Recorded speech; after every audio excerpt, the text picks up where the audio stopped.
Шановні колеги, ми продовжуємо. Good afternoon, dear colleagues. We continue our working day, and now the floor is given to Ministry of Defense spokesman on ATO-related issues, Colonel Oleksandr Motuzyanyk. Good afternoon, everyone. Now to your attention is the information about the main events in the ATO area during the last 24 hours. Today's briefing will start with good news. During the last 24 hours, in the result of the military actions, no Ukrainian serviceman was killed or wounded. The Lugansk area. The shellings were in Stanitsa, Lugansk and Popasnyansk region. As in previous days, the main flash spot is Troitske. There were 5 short-term mortar shelling and also number of minor provocations delivered by the militants. Also, the enemy repeatedly opened fire in the region of Stanitsa Luganska, and that shelling lasted with interruptions for 3 hours. In Voluysk, enemy sniper was active. In Zolotenova, Oleksandrovka, and Novosvanivka yesterday there were several firing between ATO forces and the militants. During the last 24 hours in the Lugansk area there were 19 enemy shelling, including 6 with the use of heavy weapons. Donetsk area, in Avdiivka industrial area, there were 3 firing between ATO forces. It happened in the morning, during the day and in the evening. Each lasted about 2 hours. The occupants also delivered heavy shelling of our positions in Zaitsevo, Troitske, Yasenuvat region and the Donetsk airport. Heavy weapons was not used by the enemy. In Svetlodarsk Balch and near Novolugansk village, it was calm.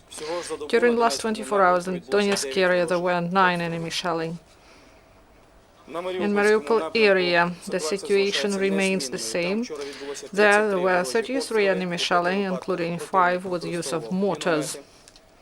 The occupants violated ceasefire both during the day and at night, and the main flash spots are Krasnogorovka, Marienka, Vodiane and Shirokina. In Sumshina, SBU officers detained the militant from Oplot militant group. Law enforcers identified that formerly convicted of Starobeshansky region joined the militants in 2014. He transported freight of the militants and repaired the equipment. The detained said that the commanders of the militants condemned him of stealing weapons and sent him to prison, not to pay money. Then he was released and he was hiding for a long time in Russia. And recently, SB officers detained him in one of the villages in Sumshina, where he came to his relatives IDPs from Donbass. Now information about training.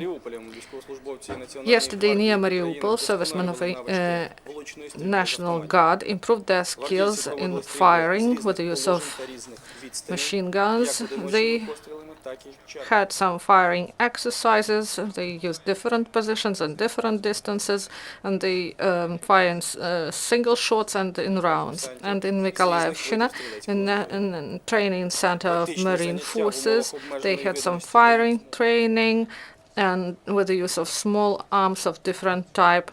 And also they carried out training in limited visibility, and it gives them opportunity to increase their theoretical knowledge and practical skills. And in Poltavshina, they had some firing, they had some training in extinguishing fire with the use of Su-27 fighter jet. And according to the scenario, fuel leaked under the plane, and in the result it caught fire, and they extinguished this fire with the use of firing extinguishing squads, and these squads were brought and they neutralized the fire. At the same time, they had some training for medical workers, and 12 trucks went through Novotroitsk checkpoint, bringing humanitarian help from International Committee of Red Cross to the residents of occupied territories.